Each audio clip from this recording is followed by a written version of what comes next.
지금 새 후보자 같은 가운데서 가장 사실 논란이 되는 게 바로 국방부 장관 후보자로 지명된 신원식 의원이죠. 특히 과거 발언이 상당히 논란이 되고 있습니다. 과거 문제가 된 발언 한번 직접 들어보죠. 최근에 전두환 대통령까지 사람들은 뭐 권력욕 독재자는데 12.12하고 박정희 대통령이 돌아가시는 그 공백기에 서울에 보면 일어나고 저는 그때 당시 나라 구해야 되겠다 나왔다고 봐요. 한국에 쿠데타 있을 수 있는 확률은 제로다. 저는 그렇게 보고요. 쿠데타가 불법적인 행동이지만은 설사 불법의 형태를 띠고 나중에는 한국에 도움이 되는 그러니까 5.16 같은 게 정치법적으로는 쿠데타인데 우리가 농업화 사회에서 산업화 사회로 바뀌었기 때문에 사회, 경제, 철학적으로는 혁명이거든요. 그렇죠.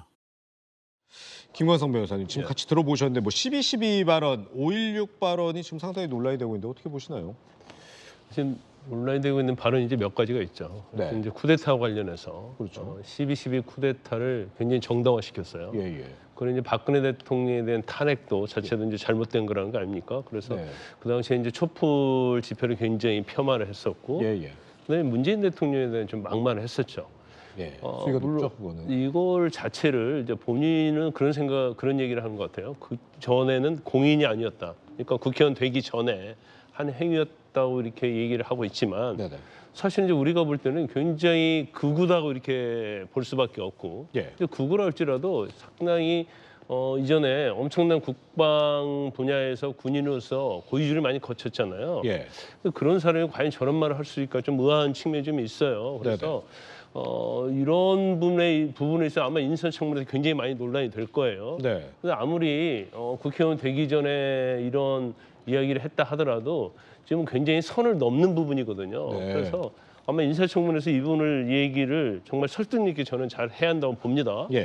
그럼에도 불구하고 만약에 인사청문회에서 어떤 그때의 내 생각과 다름이 없다거나 아니면 그걸 견지하게 되면 제가 볼 때는 이제 국방부 장관으로서는 적절하지 않다고 봐요. 그래서 지금 문제가 지금 개각을 3분을 했는데 그중에 가장 뜨거운 감자가 이게 신원식 국방부 장관 후보자거든요. 그래서 굉장히 많은 논란이 있을 거고 거기에 대해서는 왜 신원식 의원을 장관을 했는지 또 이전에 어떤 관례는 대부분이 정치인을 장관을 하지 않았잖아요. 그런데 좀 파격적으로 이제 정치인 장관 출신을 파격적으로 임명을 했단 말이에요. 이런 부분들에 대해서 좀 청문회 과정을 통해서 설득력 있게 이 얘기를 해야 한다 이렇게 봅니다. 우리 좀 중립지대에 있는 김관성 변호사님도 굉장히 좀 부정적으로 좀 말씀해 주셨는데 김병민 최고위원 이거 어떻게 보시나요? 이거 자격 문제까지도 좀 나올 수 있을 것 같은데 표정이 상당히 좀 어둡긴 하거든요.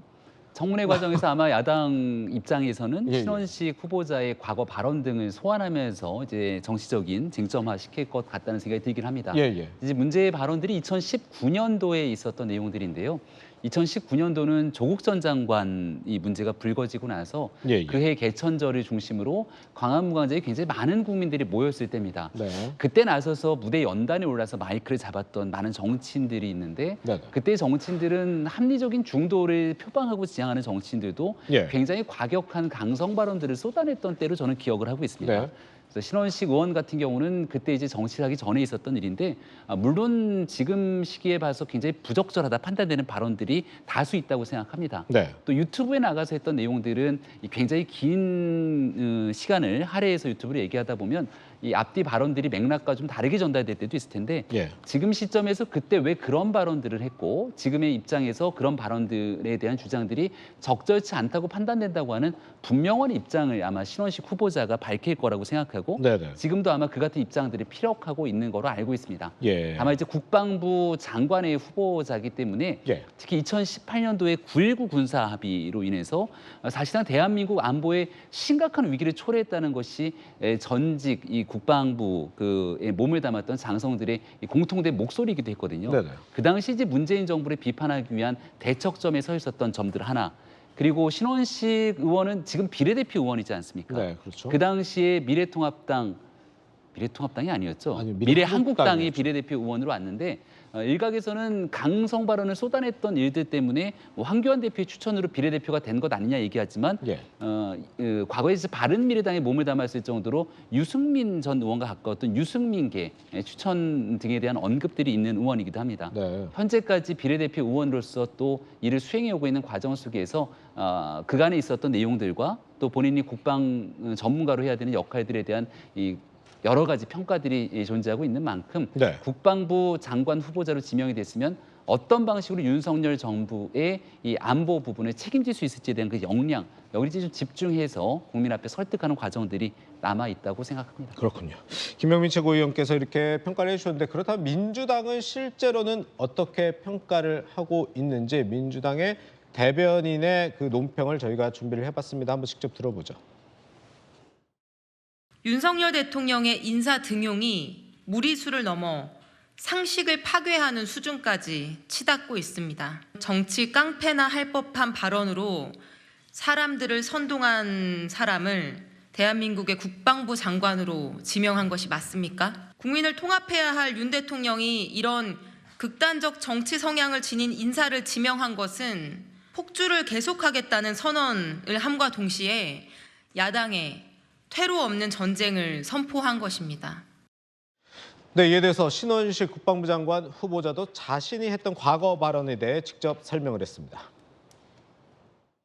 제가 갖고 있는 능력을 최대한 발휘해서 군인다운 군인, 군대다운 군대를 만드는 데 최선을 다하겠습니다. 과거에 하셨던 발언들을 좀 문제 삼는 지적들이 있습니다. 어떻게 보실까요? 저는 쿠데타는 절대 있어서도 안 되고 있을 수도 없고 대한민국 현실에 불가능하다고 봅니다. 그리고 과거에 했던 발언에 관련된 모든 것은 대법원 확정 판결과 그리고 정부의 공식 입장을 100% 지지합니다. 문재인 전 대통령에 대해서 하셨던 발언에 대한 입장은 제가 정리해서 청문회 중이나 청문회 직전이나 충분히 국민께 설명드리겠습니다. 네, 신원식 후보자 오늘 오전 8시에 국방부에 마련된 인사청문회 준비 사무실에 출근을 했는데 역시 뭐 비슷한 입장을 밝혔고 나머지 다 청문회에서 소상하게 입장을 밝히겠다 이렇게 얘기를 했습니다. 김영주 전 의원님. 네. 뭐 일단 지금 이게 가장 큰 논란이에요. 발언 논란이. 근데 뭐 일부 언론 보도를 보면 민주당 관계자에서 이 뭐 발언 가지고만 문제 삼을 수 있겠냐. 청문회에서 낙마시킬 수 있겠냐. 그래도 현역 국회의원 불패 아니냐. 뭐 이런 얘기 나오는데 네. 어떻게 보시나요? 뭐 이제 뭐 대통령의 그동안에 뭐 과거 정부도 마찬가지입니다만은 국회에서 청문회 과정을 거치면서 많은 지탄을 받아도 네네. 대통령이 강행할 것으로 보여지고 예. 이거는 인사권이기 때문에 다만 이제 그 청문회 과정에서 어쨌든 민주당도 최선을 다해서 네. 어떤 질의를 하고 뭐 사과와 반성을 받을 건 받고 네네. 정리할 건 정리하고 무슨 결과적으로는 신원식 그 후보자에 대해서는 아마 이제 그 사인을 안 해줄 것입니다. 이제 예. 그걸 알고 대통령께서 하신 것이기 때문에 뭐 그런 부분에 대한 격돌이 있지 않겠냐 생각이 들고 다만 우려되는 것은 이제 과거로의 해역입니다. 지금 현재 지금 보여지는 지금까지의 모습을 봐서는 자기 스스로는 군인다운 군인이라 했지만 자기의 모습은 지금 아주 우파적 정치 군인이 돼 있거든요. 예. 사실은 군인은 중립적인 정치적 중립을 유지해야 되는데 과연 그런 질문에 대해서 어떻게 방어할 것이냐 또 뭐 계엄령이라든지 기무사라든지 이런 부분에 대한 어떤 추억들에 대해서 많은 질문을 받게 될 것 같아요. 그렇겠네요. 이제 그런 데 대한 준비를 많이 해야 되겠죠. 예.